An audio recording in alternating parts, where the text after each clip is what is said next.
Elise let Solo carry her bag and her book while she clutched Puppy. They made their way through the crowds, out of the bazaar and back to the stairwell. Shaw trailed after them, even after Solo told the boy to get back to his family. And as Elise and Solo made their way down the stairwell to find the others, she kept glancing back to catch sight of Shaw in his brown overalls, peeking from around the central post or through the rails of a landing higher up. She thought about telling Solo that he was still there, but she didn't. A few levels below the bazaar, a porter caught up to them and delivered a message. Jules was heading down and looking for them. She had half the porters hunting for Elise, and Elise never knew that she'd been missing. Solo made her drink from his canteen while they waited at the next landing. She then poured a small puddle into his old and wrinkled hands, and Puppy took grateful sips. It took what felt like forever for Jules to arrive, but when she did, it was in a thunder of hurrying boots. The landing shook. Jules was all sweaty and out of breath, but Solo didn't seem to care. The two of them hugged, and Elise wondered if they'd ever let go. People came and went from the landing and gave them funny looks as they passed. Jules was smiling and crying both when they finally released each other. She said something to Solo, and it was his turn to cry.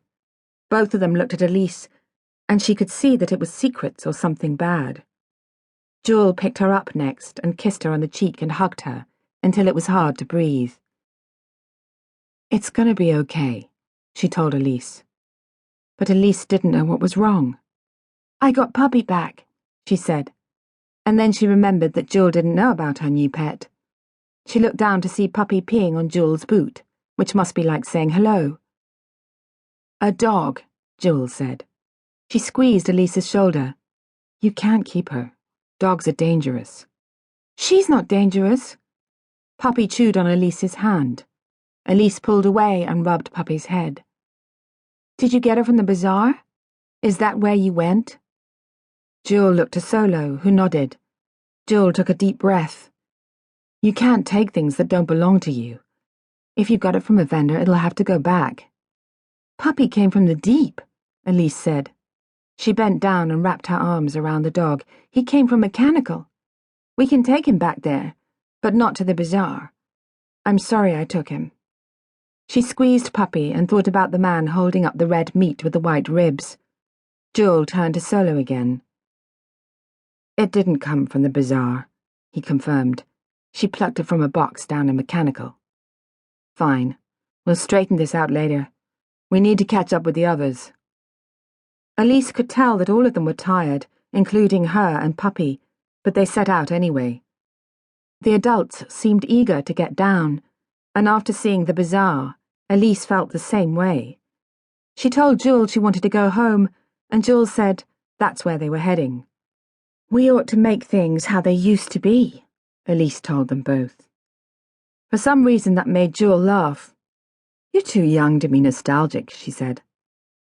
Elise asked what nostalgic meant, and Jules said, "It's where you think the past was better than it really was, only because the present sucks so bad." "I get nostalgic a lot," Elise declared. And Jules and Solo both laughed at that. But then they looked sad after. Elise caught them looking at each other like this a lot, and Jules kept wiping at her eyes. Finally, Elise asked them what was wrong.